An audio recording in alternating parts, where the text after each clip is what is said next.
Peugeot 307 sunroof calibration if you have a problem with it not closing. Turn the ignition on, rotate the knob until it's fully open,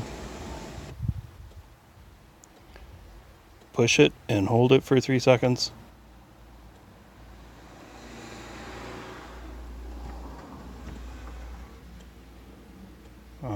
Okay, I said push it and hold it for 3 seconds. There it goes. And now it's calibrated.